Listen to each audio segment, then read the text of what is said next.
Hi everyone, it's LadyJenevia. Today's video is going to be a spoiler review of episode 7. I posted my spoiler-free review of this episode last week, and just as a reference, I will be posting a link to a playlist of all of my Defending Jacob videos in the pinned comment of this video. If you are wanting to watch a spoiler-free review of episode 8, that will be the next video that I upload, so perhaps you should subscribe. Now, on to the spoilers. If you've been following along with the other reviews that I've been posting of the show, you know that people have been asking me for weeks whether or not I believe that Jacob is guilty, and I said in my spoiler-free review last week that it is in fact episode 7 that really cemented my opinion about whether or not I think he did it. And now that episode 7 has aired, I can finally share my opinion, which is, of course he did it! Are you kidding me? What other conclusion am I meant to come to? Yes, Jacob has done some creepy and suspicious things before this point,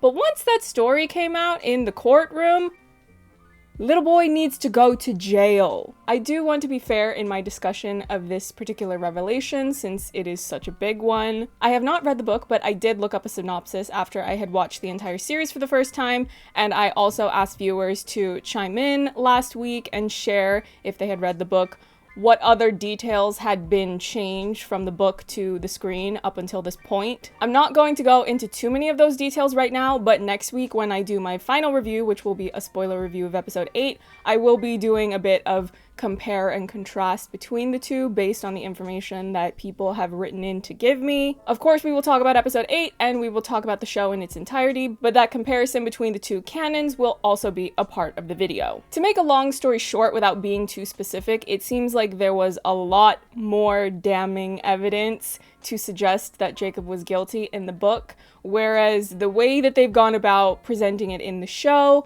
they've kept it a little bit closer to being ambiguous. For me personally as a viewer, as soon as that story came out and you see Jacob's reaction to it and you hear the contents of that story read out loud, that really sealed the deal for me. Yes, he has been creepy and suspicious at various points throughout the series, but when I was watching the show for the first time, I didn't necessarily believe that it was 100% confirmed that he was guilty, because at the time, I didn't know if they were building up to some sort of big reveal that it was someone else entirely and that it was about subverting expectations, but there's just no going back from that story. However, I am not a lawyer. I did not go to law school, so if we're trying to apply real-world logic to the story itself, I don't actually know if the story is sufficient enough evidence to convict him in a court of law. I don't know if the argument can be made that it's circumstantial, since they did include that line of Andy saying, well, Joanna vetted it and there was nothing in there that wasn't already put out by the press. And on the other hand, I don't know if a prosecutor can in fact use it as evidence in a court case to prove that he is guilty of what he is being accused of. I have no idea either way. I'm not here to tell you about the ins and outs of legal matters. I'm here to simply give my opinion, and my opinion is that he is guilty. But if you are enamored with Jacob as a character, most likely because you are a fan of the actor who plays him, then I do think that the show has been presented in a way where there is a very small sliver of doubt that you can cling to if you are absolutely determined to do so. The story itself might not have presented some sort of tidbit of information that only the killer would know. The story is more so speaking to his emotions, his mentality, and his lack of empathy, which Dr. Vogel had previously spoken about in episode 6, not only when sharing his test results, which refer to his genetic makeup, but also her professional opinion as a psychiatrist from the various sessions that she had with him. As a matter of fact, let's take a moment to talk about Dr. Vogel, because I saw a whole lot of nonsense on the show's tag on Twitter last week when episode 6 dropped. There were some uneducated people trying to slander the good name of Dr. Vogel, and what we're not going to do is slander the only three-dimensional Asian woman character on the show, when all she has done is be absolutely brilliant at her job. And since there are some people out there who don't bother to pay proper attention to the episodes and the information that they put forth when airing from week to week, allow me to enlighten you. There were some people who were speaking about Dr. Vogel as if her findings were useless, and these people were really asking, what was the point of visiting this doctor? They explained that very clearly on the show. The Barber family decided to consult with a biological psychiatrist in order to do some testing on Jacob, because if they were able to prove something in his genetic makeup is correlated to either murder or more violent behavior in general, those findings would have been kept on file so that if Jacob were to be found guilty of first-degree murder, then they would be able to file an appeal and use these findings to argue it from first degree down to second degree so that he would in turn be able to receive a shorter sentence and not spend the rest of his life in prison. Not to mention, he's a white boy from a rich family, so he probably wouldn't have gotten a very long sentence anyway. Look up the prison industrial complex if you're not already familiar with it, but that's besides the point. So for those of you that really came on this Big Blue Bird app to say that Dr. Vogel was not being helpful, she did literally exactly what she was supposed to do. She's not falsifying anything, she's just sharing the science and sharing her professional opinion as a psychiatrist. She was not hired to give an opinion on whether or not he is guilty of the crime. She can only speak about his genetics and the behavior that he has exhibited with her in the sessions that they have had together. Not everyone has academically studied psychology, and that's okay. Just don't go running your mouth about a field of study when you don't know what you're talking about. Remember how I just said that I don't know if Jacob's story is enough to actually convict him? That's because I'm not familiar with the intricacies of law. It costs you 0 quid to just shh when you don't know what you're talking about. Okay, now back to episode 7. I didn't even get to hint at this in my spoiler-free review of episode 7, but I really loved the judge in the trial. I found him to be super fair and really likable. I love that he kept putting Neil in his place when Neil would pop off at the mouth. If anything, I found that whole dynamic to be a more romantic version of how criminal trials are supposed to go. Outside of this one work of fiction, we're probably aware of the fact that when it comes to judges in the real world, they can be hit or miss. There are some that are totally iconic, like that one judge that kept extending a girl's sentence because of the fact that she kept mouthing off, which is literally what you're not supposed to do, otherwise you are going to be held in contempt. I think at one point she was even muttering under her breath and trying to speak badly about him in Spanish, but the judge spoke Spanish. But then on the other hand, we get gremlin judges like the one that let Brock Turner off. Yeah, like I said, hit or miss. It's just a nice break to have a show like Defending Jacob where the drama in the courtroom with that trial is focused on finding the truth and implementing the mechanics of how trials are supposed to work, as opposed to real life trials and real life sentencing that oftentimes does little more than expose all of society's isms. Cherry and Pablo did so well with this episode. I love the contrast they have with one another. Cherry is so good with the way that she keeps her cool even when things go sideways. And Pablo had me screaming when he really whipped out the 1, 2, 3. Ooh, we love a drama queen. One of these days, I feel like someone needs to cast Pablo in something where they play into this recurring stereotype that people seem to have of him, where he always plays these really unlikable characters, but then it will have a twist where his character is actually a really nice guy. I did have one issue with this episode, and specifically it was about the opener. They showed this scene, which was a flashback where Andy and Neil were at a bar together, and Andy was teaching Neil about how to be a better prosecutor. The scene itself isn't bad. I enjoyed watching it, but the issue that I had is that when we take that and compare it to everything else that is in the show, I would have preferred if they had included at any point some sort of line that would have contextualized how that relationship soured, because I'm not really sure what the point is to just show that at one point they get along without actually explaining anything about how or why they fell out with one another. I was tiptoeing around trying to get people to give me more information last week, although I didn't explain at the time that it was because of the fact that this scene is in episode 7, and I don't really like how it's disjointed from everything else that we see between those two. From my understanding, based on what people have written into me about the book itself, apparently there was a point where there was a promotion and Andy got it and Neil didn't. Neil wanted the promotion, and now he is still holding onto that grudge against Andy because of that. That would have been really nice context to know, particularly when you are watching the trial and even before the trial happened. When you see Neil having this tunnel vision on trying to prove that Jacob is guilty of this crime, that really goes to another level entirely when you're finding out that he's ignoring the possibility that another suspect could have been the one to do it just because he doesn't like Andy, because he's mad at him for getting a promotion. You would think that if you are going into the field of law that you want to put forth more justice into the world, and yet you're the type of person that is getting swept up into these petty grudges,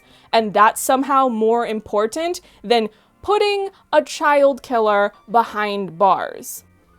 If you went back and rewatched episode 6 before episode 7, you may have noticed that there was a line that Pam Duffy said to Andy after Andy got all handsy with Neil, where she said to him that he needs to be careful because Neil seems very confident, almost too confident, that he's going to win, and that Andy should not underestimate him. That was foreshadowing of the reveal of the story, because of course that's one of the biggest blow-ups of the entire episode. It completely shatters all the momentum that Joanna had seemingly been building up until that point, only for Neil to come and topple it all down. Another callback that I appreciated in this episode was the use of hands. I hinted very vaguely at this in my spoiler-free review, but of course I was not going to tell you exactly what it was. At the time, I said that there was a similarity between Jacob and Andy that I had previously talked about in some of my earlier reviews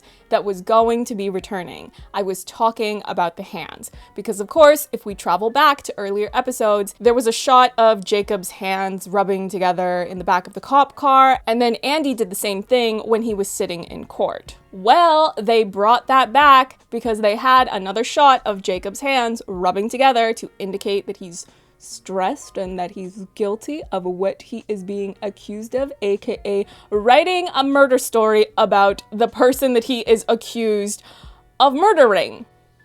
Another revelation in this episode is that we finally learned who the man in the car is. His name is Father O'Leary. I'll talk about his character a little bit more momentarily, but first, on a trivial note, I really like his accent. Let's just say that you have a map of the states, and California is over here, and then down here on the palm of my hand is Florida. Well, men from up here, who oftentimes are more likely to have that accent, do you ever notice how they call you sweetheart, even if they don't know you personally? Why is that a thing? I'm not complaining. Keeping in mind, the only 2 times that has happened to me are at conventions. I don't know if some of you remember this, but there used to be things called conventions where lots of people would congregate together. Yeah. Well, many years ago, I met John Bernthal. This was before The Punisher. I don't remember what I said to him, but he responded by calling me sweetheart. And the same thing happened when I met Ben Affleck at a convention, which I still cannot believe that happened because, oh my gosh, I love him. And what's the common denominator? They're all from up here. Anyway, now that I've gotten on that ridiculous, unnecessary tangent, let's talk about Father O'Leary. What's interesting about him as a character is that in my personal experience as a first-time viewer of the series, I found him to be a lot scarier in the very first episode because of how much was unknown about him. You don't know who he is, you don't know what he wants, you don't know what he's capable of, you don't know anything about him. But then when you see him in episode 7, make no mistake, he's still presented to be an ominous figure, but at the same time, you are seeing him play nice with Pam Duffy, and you find out his name, And yes, he has a criminal history, but even so, it all just makes him more human.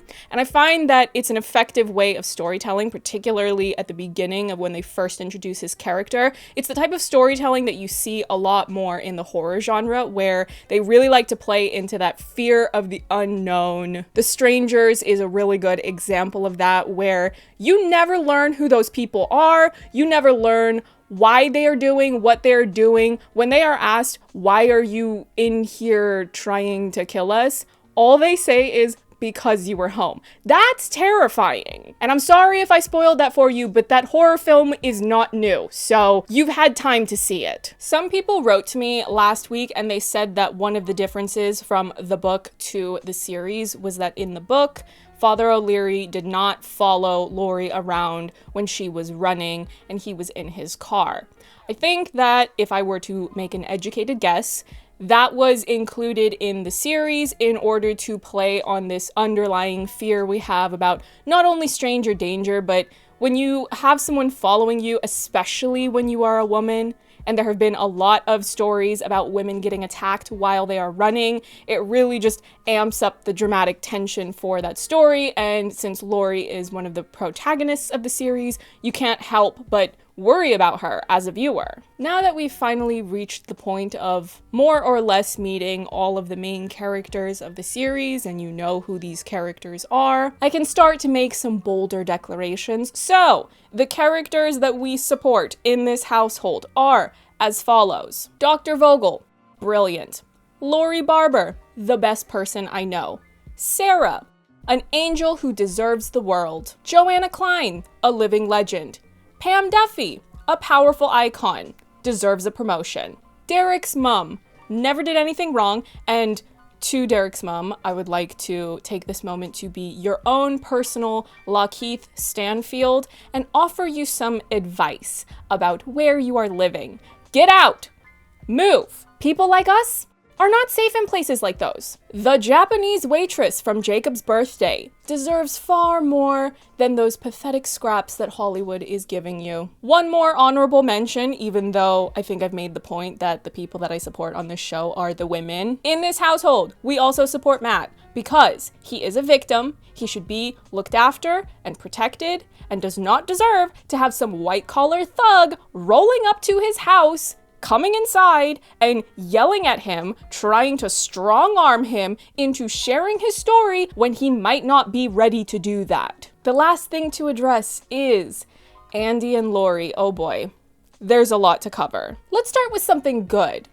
The coverage of Laurie throughout this episode is exquisite. Quality coverage, I think, sometimes can be underrated in filmmaking because it's not only something that requires a really great actor to provide the coverage, it requires really strong editing, because if you just chop things together that don't make sense and it looks disjointed, then it completely undermines the quality of what is happening in the story and for the actor as a performer. But in a case like this, where the coverage is of Michelle Dockery emoting throughout the trial, oh, deserves all the praise. By the way, if any of you are new to Michelle Dockery, she's by no means a newcomer, but there's a lot of content out there, and perhaps this is the first time you are seeing her. I highly recommend that you watch Guy Ritchie's The Gentleman. I am not only saying that because I am a Guy Ritchie stan, I am also saying that because Michelle Dockery is excellent in it. She's a total badass, and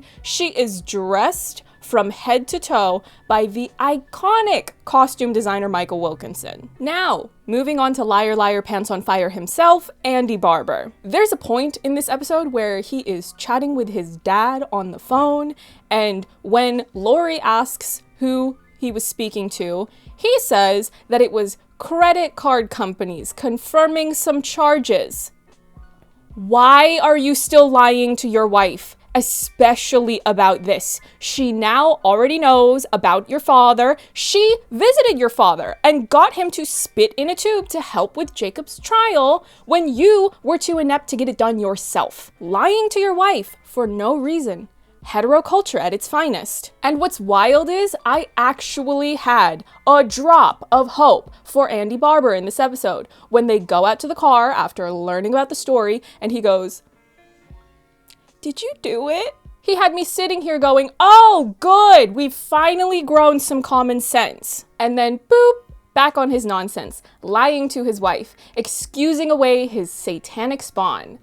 I don't actually believe in Satan, but I enjoy the alliteration. And Jacob really had the audacity to say, it was just a story. I didn't know it would be a big deal. You remember what he said when he got caught with the secret Instagram account with the murder meme? When he was caught, he said, it's not that big of a deal. Oh, good, ladies and gentlefolks, we have ourselves a baby gaslighter under the jail. Final point for the Barber family discussion is the conversation between Andy and Lori about whether or not they believe Jacob did it. This is such a well-written bit of dialogue for these two because it really gets to the root of what the show is addressing philosophically. It's simultaneously honing in on the philosophical dilemma about what you would do as a parent if your child was a murderer, and it's also digging deep into this rift between Lori and Andy. Do you want to know what the real tea is? This whole case and the trial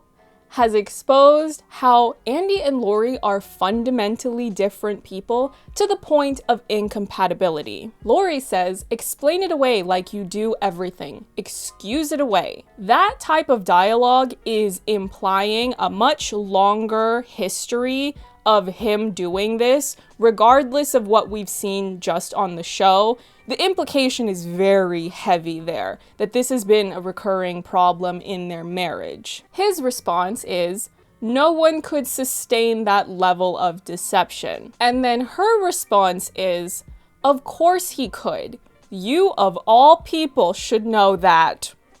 Lori Barber is out here dropping truth bombs because she is the only one in that family with a fully developed sense of empathy, and we now have the scientific proof to support that claim. Ooh, we love to see it. And that is what the show has been telling you for many episodes now. Ben's mom spit in Lori's face, and she still feels for this woman, for the fact that she lost her son. Even if her son was misogynistic, homophobic trash, but she still lost her son, so I guess we're supposed to feel bad about it, but not all of us can be as empathetic as Lori Barber, okay? Lori is a mom too. She loves her son, even if he is a creepy little murderer. Imagine waking up one day and finding out that the people that were closest to you were lying to you. Not only do they lie to you, one of them might be a murderer. And not only that, everyone in your community knows, and all of your friends abandon you. So you are left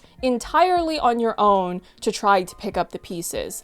Huh? What do you expect is going to happen? Lori should leave. Girl, pack your bags. You are smart, beautiful, capable. Go start over somewhere else. You deserve it. Obviously, I'm being flippant here for the sake of entertainment, but the point is that Lori Barber is an incredibly strong woman, and I do not know how she is still standing at this point in the show. So that's about all I'm going to cover in this review. Thank you for watching. If you enjoyed it, please like it because it really helps out my channel. Let me know in the comments whether or not you believe that Jacob did it in the show. Obviously, I've mentioned a little bit in this review that based on the book canon, there was a lot more damning evidence to support the theory that Jacob is in fact guilty. It's still pretty damning, but maybe not to the same degree as it was in the book. It's safe to say that it is very much its own canon at this point. Also, if you read the book, let me know how the trial in the book compares to how they did it in the show. I got a lot of comments and a lot of tweets from people that were concerned with how they were going to fit so much remaining material into just 2 episodes. The impression that I was getting from people who were writing into me was that the trial was very much the second third of the book, and then the final third would be what is going to happen in episode 8. So it seemed like people had some concerns about how it was all going to play out in the amount of time that was left to do it. So I'm curious to hear from those people about how they feel it was executed and whether or not it lived up to their expectations. Subscribe to my channel so you know when I will be posting my remaining Defending Jacob reviews, as well as all the other videos that I will be doing on my channel. If you watched my Defending Jacob reviews from last week, then you will probably remember that I had said that I'm working on a really big film essay and I'm really excited about it. And I had also said that one of the actors in it is Chris Evans. Well, I'm going to tell you which film it is in my next upload, which is my spoiler-free review of episode 8. So if you're interested in finding out what my next big video essay is, then make sure you tune into that. Don't forget to also follow me on social media. I'm on Twitter, Instagram, Letterboxd, and Vero, and I'll see you in the next one. Bye.